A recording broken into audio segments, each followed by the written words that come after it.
अचानक घर में दरवाजे पे खटखटने की आवाज आती है और कालू कहता है, गौरी जाओ दरवाजा तो खोल के आओ, न जाने कौन इतनी जोर से दरवाजा बजा रहा है। जाओ देखो तो जरा। जैसे ही गौरी दरवाजा खोलती है वहां से एक बूढ़ी कवि आ जाती है और सुनहरी पर्स उठाया होता है। बेटा, बेटा कालू, ये पर्स रख लो, मेरा सोने का है, मेरे पति ने मुझे दिया था। असल में मेरी बेटी को किडनैपर्स ने उठा लिया है, मुझसे 50,000 मांग रहे हैं। मेरे पास अभी तो कोई पैसे नहीं, सिर्फ ये पर्स ही है। बेटा कालू, तुम मुझे 50,000 दे दो उधारे, मैं वापिस आके तुम्हें ये पैसे दे दूंगी और अपना कीमती पर्स, मेरे पति की निशानी है, वापस ले जाऊंगी तुमसे। ऐसे ही वो बहलाने की कोशिश करती। अरे कालू बेटा, जी जी माँ जी, ठीक है ठीक है, लेकिन ये सोने का तो पर्स है ना, इतना कीमती पर्स आप लिए फिर रही हैं, ये ले पैसे, और आप जब चाहे आकर अपना पर्स ले जाना, ले जाए ये पैसे और अपनी बेटी को छुड़वा ले। ऐसे ही बूढ़ी कवि चली जाती है।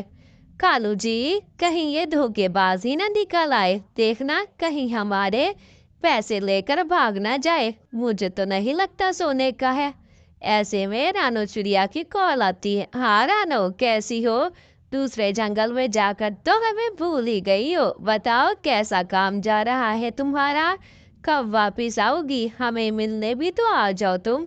हाँ हाँ कालू भैया, मैं आ जाऊंगी। यहाँ पर मेरा काम बहुत बढ़िया चल रहा है, बहुत ही मसरूफ होती हूँ। आजकल बहुत काम की लोडिंग है, आपके घर जरूर चक्कर लगाऊंगी। आप भी गौरी बहन को सलाम देना। गौरी कैसी है उसको भी कहना कि रानो से याद कर रही है, कितना ही मजा आता था। ऐसे ही। अच्छा अच्छा, ठीक है, तुम आ जाना टाइम पे, मैं आऊंगा तुम्हारे घर, इंतजार कर रहा हूँ। ऐसे ही दोनों आपस में बातें करते हैं। 2-4 दिन गुजर जाते हैं। कालू भी इंतजार में था।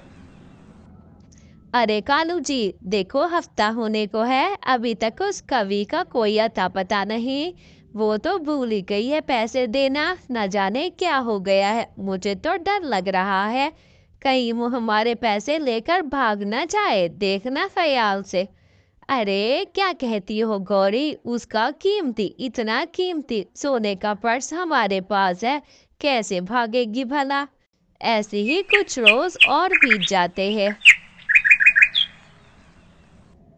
अब तो गौरी वाकई चिंता की बात है, अभी तक भी नहीं लौटी वो।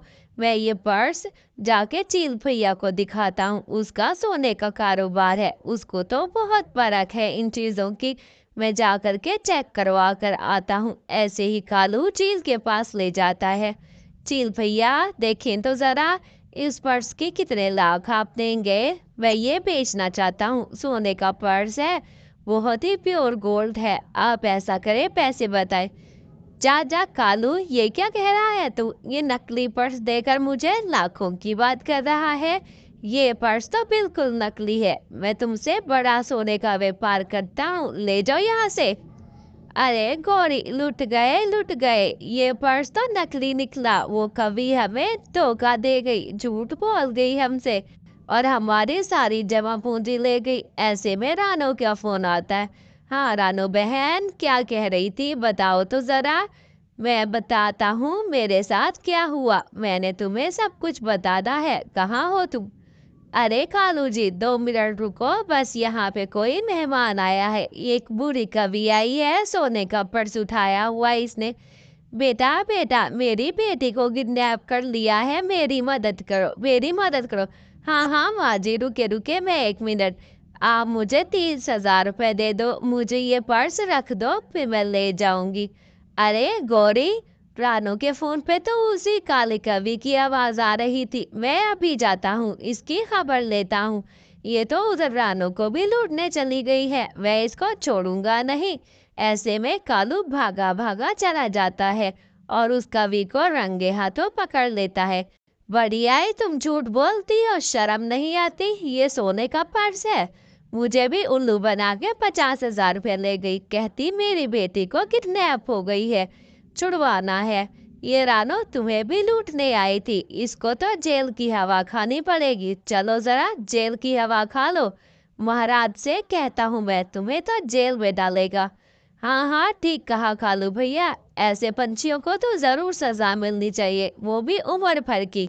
चलो गो काली कवि, तुम्हारा अंजाम। अरे मुझे बचाओ, मुझे छोड़ दो, आइंदा नहीं करूंगी ये सब कुछ, मुझे माफ कर दो। मुझे प्लीज जाने दो ना। कालू कालू मेरी बात सुनो, जाने दो मुझे, नहीं करूंगी आइंदा।